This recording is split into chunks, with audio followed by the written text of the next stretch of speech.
এখানে আজকে potato cheese ball করেছি। প্রথমে আমি আলুগুলো একদম ভালো করে বয়েল করে নিয়েছি, এরপরে একদম খুব ভালো করে এটাকে ম্যাশ করে নিয়েছি। এরপর এখানে একে একে মশলা সব দিয়ে নিচ্ছি, সাথে আমি একটা ম্যাগি মশলা অ্যাড করেছি। এরপর সব কিছু একসাথে ভালো করে মিক্স করে নিয়েছি। এটার যাতে কাঁচাটা না থাকে তাই আমি একটু তেলে এটা সটে করে নিয়েছি। এতে খেতেও খুব টেস্টটা একটু ভালো হয়। আর যেহেতু আমি এটা ফ্রিজে রাখবো, তাই এটা একটু তেলে ভালো করেই আমি এটা সটে করে নিয়েছি। এটা আসলে চুলা থেকে নামানোর পর বেশ গরমই ছিল। এরপর আমি এটাকে রাউন্ড রাউন্ড শেপ করে নিয়েছি, যেহেতু চিজ বল তাই রাউন্ড শেপটাই ভালো লাগে। আর আমি এই চিজ বলটা একটু সাইজে বড় করেছি। আর আরাসের বাবার যেহেতু পটেটোর যে কোনো কিছুই খুব পছন্দ, তাই আমি একটু সাইজে বড় করে নিয়েছি। এরপর এই যে এখানে আমি যে চিজগুলো ছোট ছোট করে কেটে রেখেছিলাম, এখানে আমি একটা একটা দিয়ে নিচ্ছি। এরপরে ব্রেড ক্রামে আমি কোটিং করে নিয়েছি। এখানে আপনারা চাইলে প্রথমে ডিম দিয়ে এটাকে ডিমে চুবিয়ে এরপরে ব্রেড ক্রামে কোটিং করতে পারেন। আমি প্রথমে এটা ব্রেড ক্রামে কোটিং করেছি। এরপর আমি এক একে সবগুলোতেই চিজটা দিয়ে এরপর কোটিং করে রেখেছি।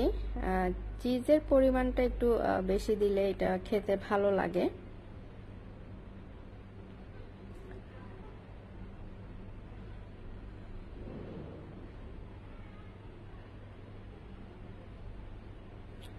এই যে এরপর আমি এটা ডিমে চুবিয়ে এটাকে আবার দ্বিতীয়বারের মতো ব্রেড ক্রামে কোটিং করছি।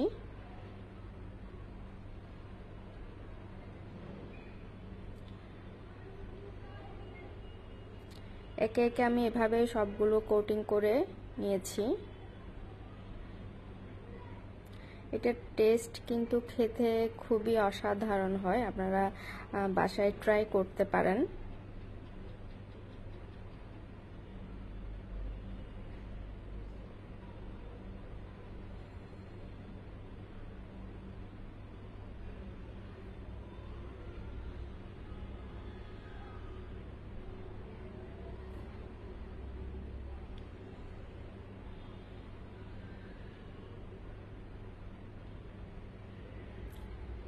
এরপর এই চিজ বলগুলোকে আমি ফ্রিজে রেখে দিব 2-3 দিনের জন্য। 2-3 দিনের বেশি আসলে রাখলে এটা কিন্তু আর খাওয়া যাবে না, একটু পানি পানি হয়ে যাবে।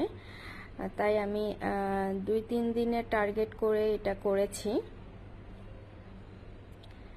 এই যে একটু আমি সাইজে বড় করেছি। আর এখানে আমি প্লাস্টিকের দুটো বক্স নিয়ে নিয়েছি। এটা আমি 2 থেকে 3 দিনের জন্যই ফ্রিজে রাখবো। যেহেতু প্রতিদিন আসলে বানানোটা খুব একটা হ্যাজেল, এই রোজার দিনে এগুলো বানাতেও কিন্তু অনেক সময় লাগে। এরপর আমি একদম ডুবো তেলে এগুলোকে ডিপ ফ্রাই করব, যাতে ভেতরে চিজটা একদমই মেল্ট হয়ে যায়।